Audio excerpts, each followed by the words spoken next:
میرے محترم دوستوں، بزرگوں اور بھائیوں،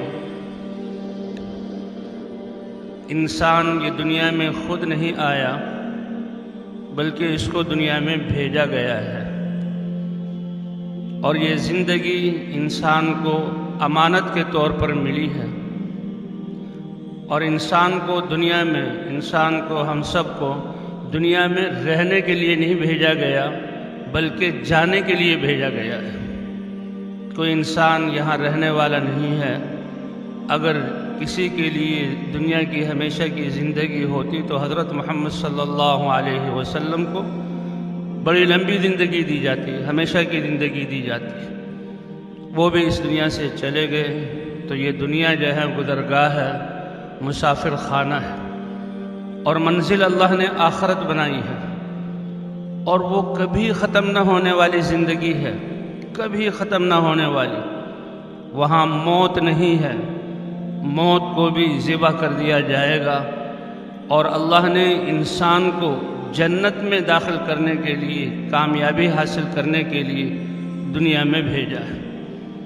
تو ہم جانے کے لیے اور آخرت کی تیاری کے لیے اس دنیا میں آئے ہیں۔ اسی لیے اللہ کے رسول صلی اللہ علیہ وسلم نے فرمایا، کن فی الدنیا کأنک غریب، دنیا میں ایسے رہو جیسے مسافر رہتا ہے، جیسے راستے میں گزرنے والا، چلنے والا تھوڑی دیر کے لیے تھک جائے تو کسی درخت کے سائے میں بیٹھ جاتا ہے اور پھر چل پڑتا ہے۔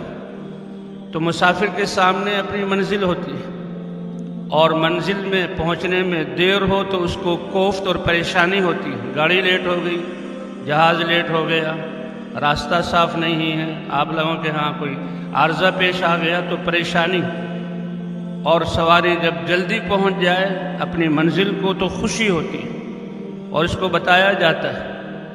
تو یہ دنیا گزرگاہ ہے، یہاں رہنے کے لیے نہیں آئے بلکہ ہم یہاں سے جانے کے لیے آئے ہیں، اور پھر آخرت کی تیاری، تھوڑا سا وقت ہے آخرت کا سرمایہ کرنے کے لیے اور آخرت کی کمائی کے لیے۔ اللہ کتنے کریم اور مہربان ہیں کہ تیاری کا وقت، کمائی کا وقت بہت تھوڑا سا دیا ہے، اور بدلے کا وقت اللہ نے ہمیشہ ہمیشہ ہمیشہ کا دیا ہے۔ التعب موقت، اللہ کے اوامر میں اپنے آپ کو تھکانا اور لگانا یہ بہت تھوڑا سا وقت ہے۔ والاجر مؤبد، اور اللہ نے جو اجر اور بدلہ رکھا ہے وہ ہمیشہ ہمیشہ ہمیشہ کا ہے۔ اس لیے وما خلقت الجن والانس الا لیعبدون، اس کائنات میں آسمان کتنی بلندیوں والے اور کتنی وسعتوں والے، اور کب سے اللہ نے پیدا کیا، اور آسمان اور زمین کے درمیان میں یہ ستارے، سورج اور چاند اور یہ کہکشائیں کتنی بڑی مخلوق، اور یہ زمین کتنی وسیع ہے، کتنی دنیا اس میں بس رہی ہے۔ اللہ نے ان تمام چیزوں کو، حالانکہ وہ اپنے جسم کے اعتبار سے بڑی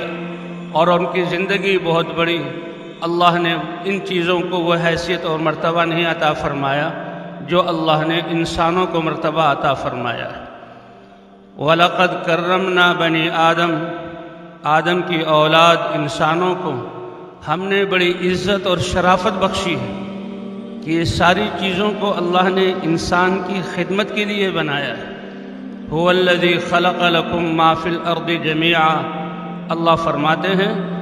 کہ جو کچھ زمین میں ہے اے انسانوں تمہارے لیے پیدا کیا گیا، یہ سب تمہاری خدمت میں لگا ہوا ہے، ہم نے ان کو تمہارے لیے مسخر کیا ہوا ہے۔ اسی لیے انسان جب سواری پر سوار ہوتا ہے تو دعا جو اللہ کے نبی نے بتلائی ہے وہ کیا بتلائی ہے؟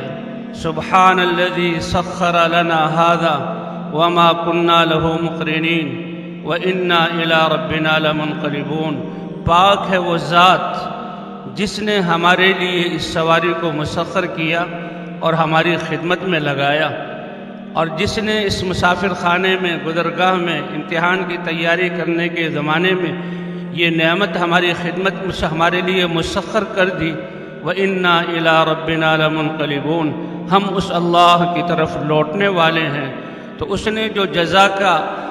ٹھکانہ بنایا ہے، منزل بنایا ہے، اس پر اللہ ہمیں کیا کچھ عطا فرمائیں گے۔ اس لیے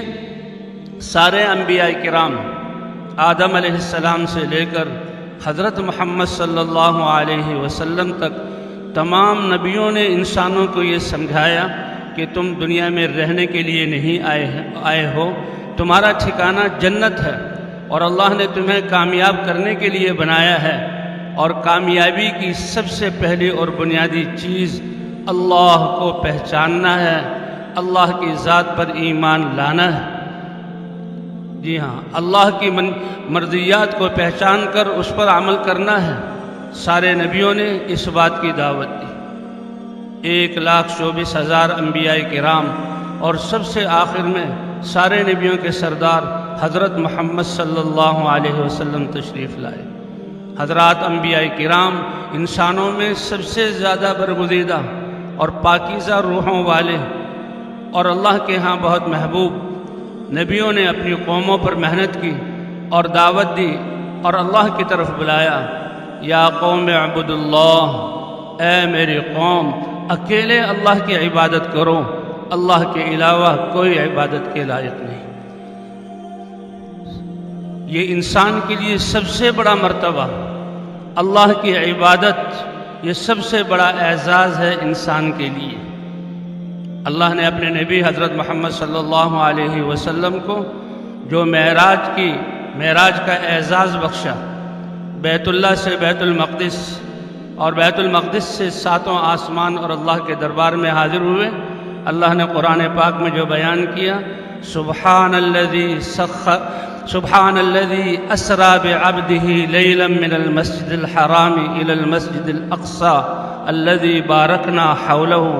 پاک ہے وہ ذات جو اپنے بندے کو آن کی آن میں بیت اللہ سے مسجد اقصی لے گئی۔ تو بندے سے حضور صلی اللہ علیہ وسلم کی ذات کو بیان کیا ہے، تو اللہ کی بندگی یہ سب سے بڑا اعزاز ہے اور سب سے بڑی عزت کی چیز ہے۔ اسی لیے حضرت علی رضی اللہ تعالیٰ عنہ کا ارشاد ہے، من کان یرید الغنی بلا مال، کہ جو چاہتا ہو کہ مال اور اسباب اس کے پاس نہیں ہے اور اللہ اس کے عزت سے کام بنا دے، کسی چیز کا وہ محتاج نہ ہو، والجاہ بلا اخوان والعزت بلا عشیرت، کوئی قوم اور قبیلہ نہیں ہے، کوئی جماعت اور گروپ نہیں ہے، اور اس کو عزت اور وجاہت ملے، تو اس انسان کو چاہیے کہ اللہ کی نافرمانی کے توق اور خواہشات کی قید کو اپنے اندر سے اس کے توق سے اپنے آپ کو نکال کر اللہ کی طاعت اور فرما برداری کے سامنے جھکا دے، تو اللہ اس کے سارے کام اپنی قدرت سے بنائیں گے۔